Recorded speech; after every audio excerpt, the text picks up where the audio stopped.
Merhabalar. Bugün günlerden cuma. Benim cuma günleri sütçüm geliyor. Köyden getiriyor sütçü arkadaş sütlerimizi. Süt aldığım günler önce sütü kaynatıyorum. Ondan sonra bir kısmını kavanozlara alıyorum ve sıkıcı ağızlarını kapatıyorum kaynar vaziyetteyken.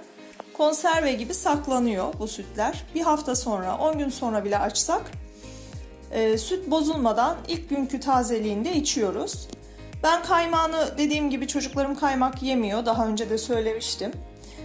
Kaymağını ayırıyorum. Şurada göreceksiniz. Şimdi sizlerle yoğurt mayalayacağım. Öğrencilerin, gençlerin benim yoğurdum olmuyor, sünüyor yahut işte katı olmuyor diyorlar. Çok basit arkadaşlar. Bütün anneler bunu bilir. Parmağımızı değdirdiğimizde dayanabileceği sıcaklıkta 40 derece diyebiliriz buna. 35-40 yazın, 40-45 kışın. Mayalayacağımız kaba sütümüzü koyuyoruz. Bir kaşık yoğurt alıyorum. Evdeki kendi yoğurdumdan. Bir kepçe de sütü ilave ediyorum içine. Ve iyice yoğurdumu eziyorum. Fazla abartmaya gerek yok. Parçalı bulutlu olsa da yeterli.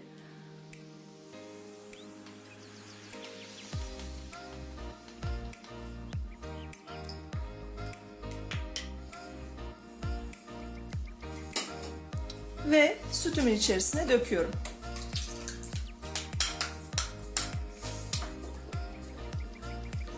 Karıştırıyorum. İyice karıştığından emin olalım. Daha sonra tenceredeyse tencerenin kapağını, benim gibi böyle saklama kabıysa saklama kabının kapağını güzelce kapatıyorum. Benim bunun havasını almam gerekiyor. Çünkü şu an yoğurdum var. Bunu daha sonra yiyeceğiz ekşimemesi için. İyice havasını alıyorum. Sıkıca kapatıyorum. Ve yoğurdumu bir sofra bezine sarıp kaldıracağım. Yazın 3 saat, kışın 4 saat yeterli arkadaşlar. Saatinizi kurun, tam 4 saat sonra açın, taş gibi yoğurt elde edeceksiniz. Şimdi kefirimizle devam ediyoruz arkadaşlar. Benim bu kavanozumun içinde kefir mayam var. Kefir mayamı taze süzülmüş suyla saklıyorum. Bir haftadır bunun içinde duruyor. Bunu açıyorum. Güzelce süzüyorum. Mayalarını göreceksiniz. Küçük küçük. Ben bunu çeşmenin altında çok güzel yıkayacağım. Ondan sonra da bu sütüme de kefir mayalayacağım arkadaşlar. Kefirimi yıkadım arkadaşlar. Şu kadar görüyorsunuz. Şu an çok az bir miktarda kefirim var. Çünkü etraftan çok fazla kefir isteyenler oluyor. Veriyorum. Bazısı kıymetini biliyor, kullanıyor ama bazısı maalesef mayayı öldürüyor. Bunlar probiyotik arkadaşlar. Yani canlı hücre. Bakmazsanız aynı çocuk gibi çocuğunuza bakmazsanız nasıl sağlığını kaybederse bunlar da maalesef sağlığını kaybediyorlar. Şimdilik bu kadar mayam var. Daha önce 5 kiloyu mayalayabiliyordum. 5 kilo sütü mayalayabilecek kadar mayam vardı. Ama inşallah yakında çoğalacak. Belki sizlerden de istek gelirse sizlere bile göndereceğim bu maya çoğaldığında. Mayamı döküyorum tenceremin içine. Hiçbir tanesini bile kaybetmek istemiyorum. O yüzden şöyle biraz vuruyorum.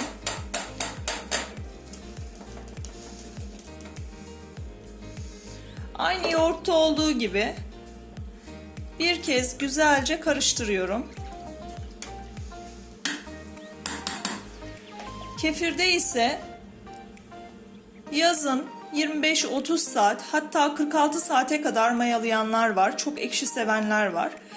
Biz çok aşırı ekşi sevmiyoruz.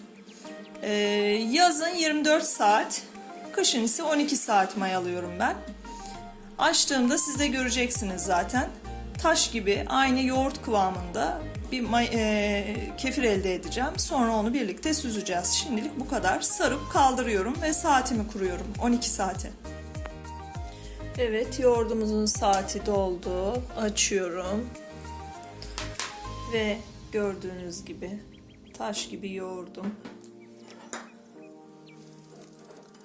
Aslında bu yoğurdu yaklaşık bir gün kadar buzdolabında bekletmek gerekiyor. Ama ben sertliğini görün diye sizin için alıyorum.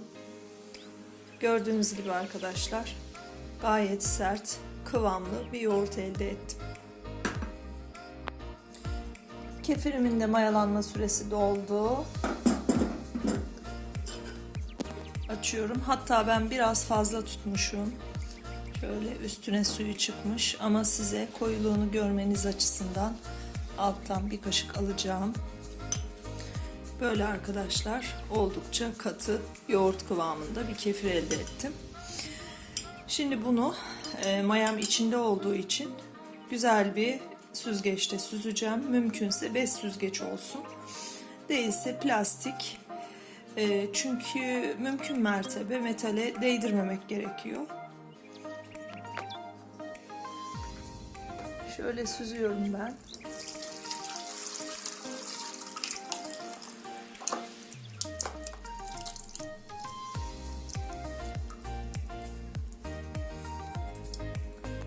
Kefirim altta kalacak. Kefir mayam üstte kalacak. Süzdüğüm kefirimi kavanozlara alıyorum. Kavanozun ağzını sıkıca kapatıp buzdolabında istediğim kadar bekletiyorum. Canımız istediğinde de çıkarıp içiyoruz. Bu şekilde istediğimiz kadar bekletiyoruz.